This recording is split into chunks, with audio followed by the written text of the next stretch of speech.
Louisville game, just what your takeaways? It was exactly what I thought it would be. Two really good teams playing down to the wire, and then it all comes down to who makes a play at the end of the game.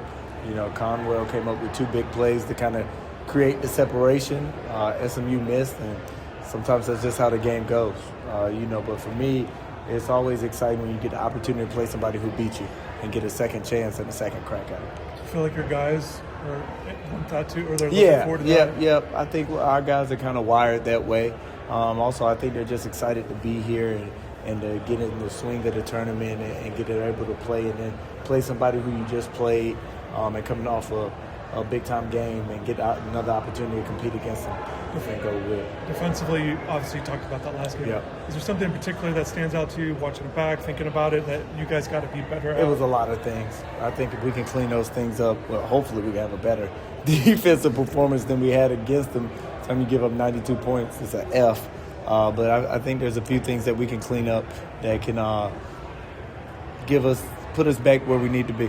Kind of what you've seen from Louisville without Michael out there, just the way they've been playing these last few games. I know they had the stretch in the middle. No, everybody kind of stepped up for them. They've had different people. Of course, Woolley in our game, but Hadley, ever since Michael been out, has really been playing the best basketball, I think, of the year, but also of his career.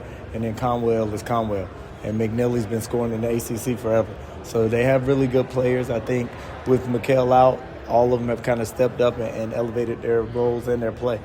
How nice was it going through the game plan process as the bracket was setting itself up yesterday and being like, regardless of how this shakes out, we're playing somebody who we've recently game planned against, so we know it's fresh in our minds, fresh in the guys' minds. Yeah, no, that's always something that you want to happen, and for it to work out that way is exciting, especially a team that's it's just been one game in between when you played them. So it makes it, like you're saying, it's real familiar.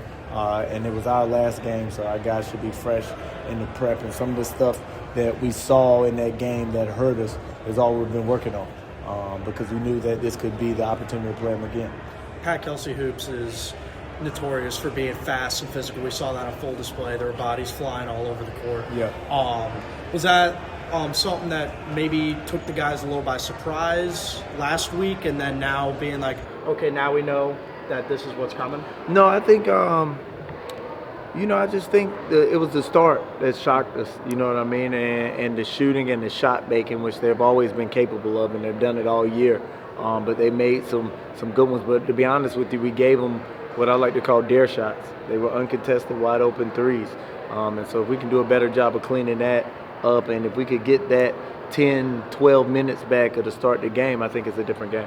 I was just about to say there was talk before about the first 10 minutes of the game and just cleaning that up and how crucial that is. What exactly do you want to accomplish at the beginning of the game against Louisville? One, I just want us to do a better job of taking care of the ball. And then two, defensively, just picking up our urgency and our talk to communicate and closing out the guys and making them have to dribble and not giving up any catch and shoot threes. Like it has to be the contested or it has to be one that they put on the floor. And we gave Conwell his first, I think he had 12 of the first 18. And anytime you give their best player and somebody who is second team all conference, you give them that type of comfort early, it gives the whole team energy and life. The way you guys came back, you did it by essentially sticking to your identity. You get to the free throw line, you hit twos. Your team didn't, shoot a bunch of threes. You actually shot less in the second half. Yeah. Where does that come from, and how hard is that, especially when, you're trying to close the gap, No, it really is who we are, like you're saying, and it's been who we are all year, and the guys have done a great job of just bonding to it and being about it. And in those games, and when you're behind, a way to kind of extend it is to get fouled and kind of add possessions by getting fouled, getting downhill. And you got to get stops and rebounds to be able to do that. But if you do it enough, you're able to kind of chip away, kind of like we did, and we're able to take the lead, I think, with 2 minutes ago or something like that. The free throw mentality, it's always been something you've talked about since day one. Yeah. But how do you get guys to draw fouls? And because it does seem like they are trying to make the shots. Yeah. It's not a lot of flailing or No. drawing. I mean, how do you get them to? I mean, day one we worked on it. We worked on it. We called it contact finishing, contact driving. Something we work on every day. And it's just the ability to hit first, and you create the bump and create the separation. And when you do that, it puts the defense at a disadvantage where there's a gap, and now they have to react. And most of the times when they react, they jump into you, and that leads to the fouling. And then our job is to just try to finish. And any messaging when you're not, if you guys aren't getting a foul, as some of your players think they should. I'm not. Yep. Nothing really comes to mind, but anything you tell them to, kind of keep it moving? No, just keep going. Keep playing. Eventually, we'll get there. And if not, we'll start to make these finishes, and we'll find ways of just finishing and getting there. What was it like this morning being able to do walkthroughs, get the guys walking through an NBA arena? Yeah.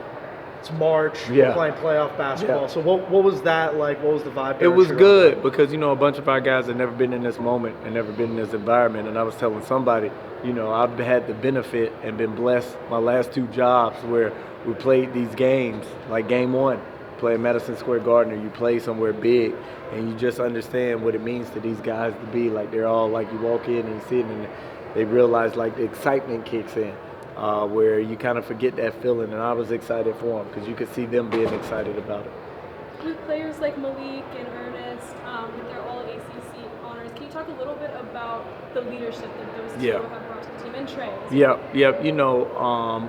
All of them have grown the most in that area, because it wasn't anything that had been asked of them before, and when they got here, it was kind of demanded and asked of them. And so Malik is a more reserved, quiet person. And he started to grow into a leadership world and get out the box.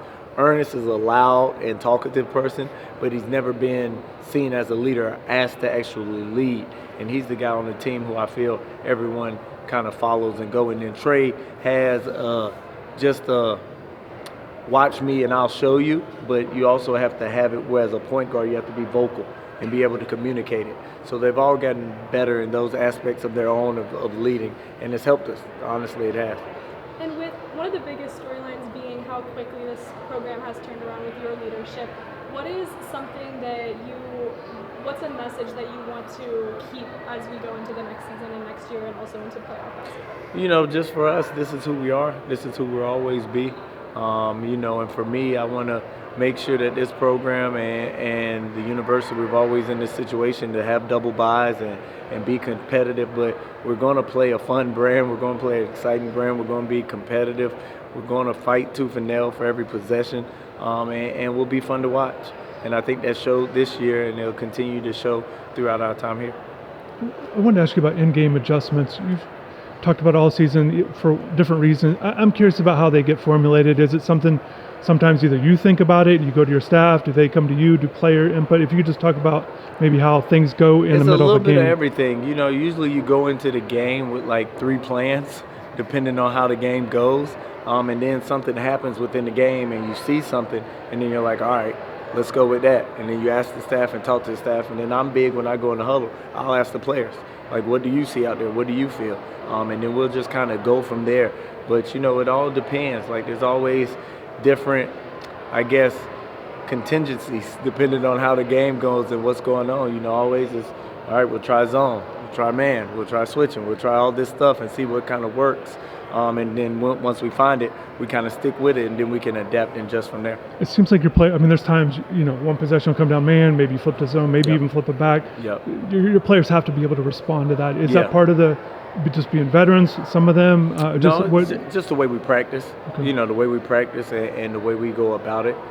For me, it's funny because I got into coaching. You have all this, thoughts that you write down. Mm-hmm. Like when you become a head coach, and one thing I always wrote down was I wanted to call defense like offense and have it something different every possession or every 2 possessions. And as we've gotten later in the year, it's actually turned out to be that. So it's just funny how things come full circle. And I think for me, that's always who I envision this being. And for us to get there, it's been pretty cool. If I could ask another question about your time as an assistant, something that you really wanted to make sure that that when you became a head coach, that you wanted to make sure the role of the assistant coaches that was important to you, either being able to get their input? Was there something in particular that? Well, I've had the benefit of being almost every type of assistant coach. So in that role, I felt what each one needed and what I wanted it to bring. So just making sure, even on our staff, just like our players, having role definition. All right, so we have offense coordinator, defense coordinator, special teams coordinator.